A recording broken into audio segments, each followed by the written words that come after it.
stone sparkles when the sun comes out. But also you have this rather mellow stone, like you would find in the Cotswolds, which is used for the walls around the dry moat. And there's a very subtle tonality when you look at it. As well as stone which has been washed white by the rain, there's other stone which has this covering, this coating of lichens and mosses, which gives it this wonderful feeling of a house which has been standing here through the centuries. If you look at these pepper pot towers, you can still see the machicoli, which supported perhaps some battlements at one stage. You can see the chapel with its Gothic details still, its little buttresses and pinnacles with crochets. And then the chateau itself has a real sort of noble simplicity, which is what they loved in the end of the 18th century, in the 1770s when this was built. It's pure Louis XVI. It was actually completed the year the king came to the throne, but it has this simple neoclassical style. Look at the detail of the masonry on the main house. On the ground floor, you've got this horizontal channeling just to create some shadows to catch the eye, and then just a few triangular pediments on the center and at the corners, and then in the center of the house, this big pediment full of military trophies, the marshal's arms. It's very simple, just a few clever accents.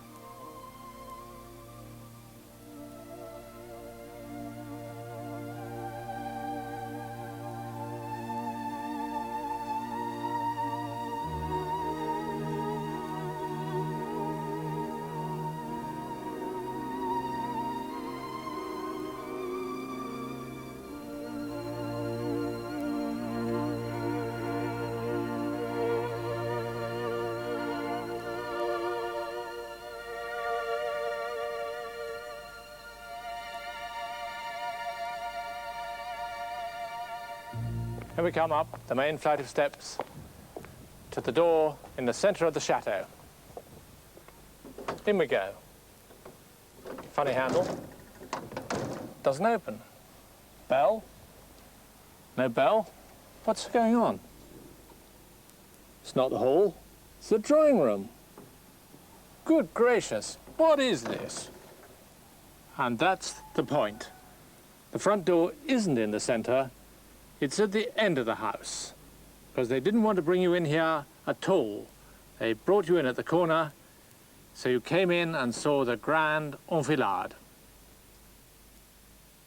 One of the greatest attractions of Montgeoffroy is its symmetry. There are very often two doors where one would do. Some windows and doors are there purely for effect, and what an effect they create.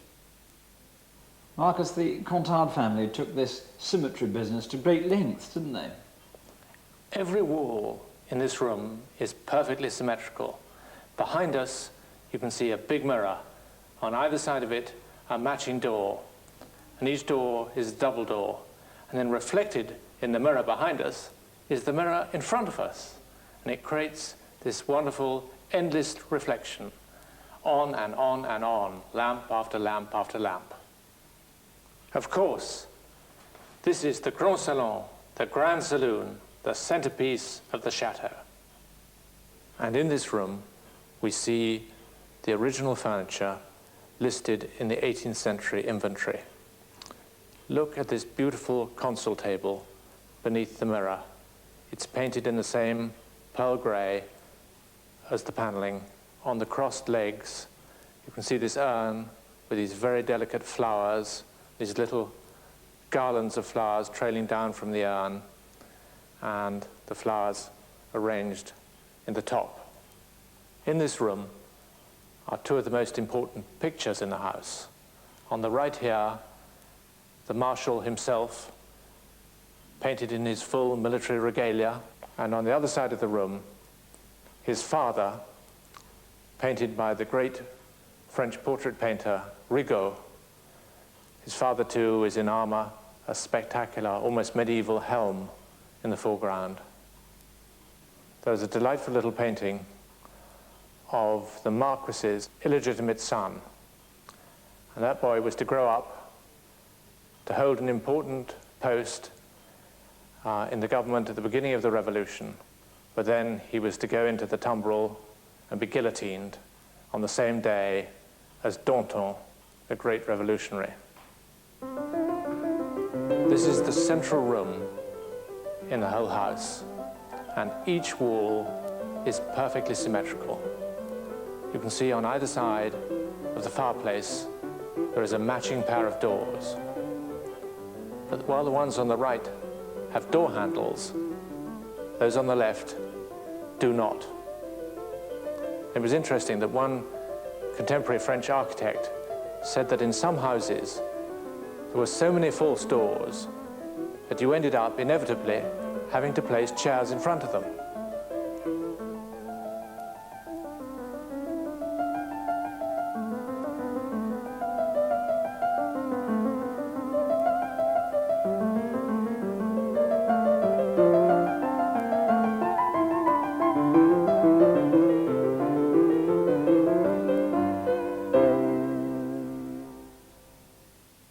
So, Alistair, this is the grand enfilade, a row of rooms perfectly in line, double doors leading into each one. You can imagine that on the grandest occasions, a pair of flunkies would have been behind each pair of doors to fling them open as soon as they heard your footsteps on the other side.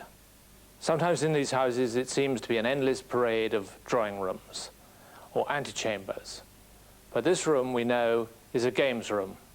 And you can see that by the little backgammon table in the center, or what the French call trick-track. The French have two particular elements about country house life. One is that they never have the comfortable sofas and deep armchairs which we associate with the English country house. They have these rather upright sofas and chairs. And that's because they believed in intelligent conversation. Nobody was allowed to go to sleep. You were expected to take part and enjoy yourself. And you were allowed to do that either by talking or by playing games.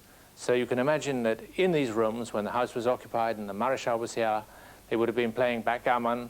Next door, there's a big snooker table, a little later than the house.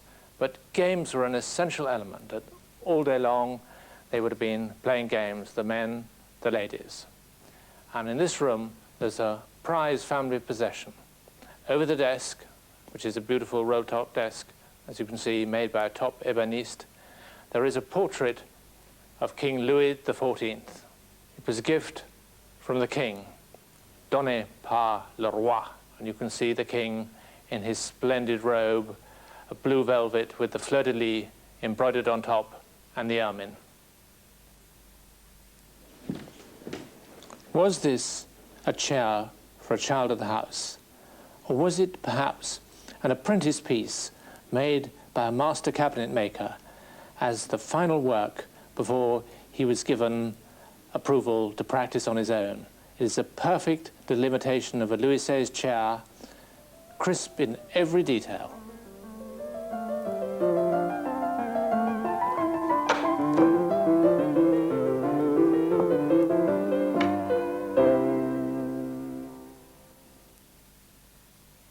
This is the dining room, the salle à manger.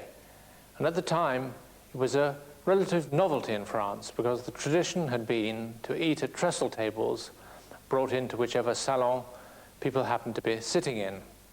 But here we have the dining table, and the centerpiece of the room is this magnificent faience stove. Now that's the kind of thing you expect to find in Germany or Switzerland or Austria. But the Marshal, the Maréchal de Contades, was governor of Alsace, and this was given to him as a present. And you can see you fed the stove at the bottom, and it formed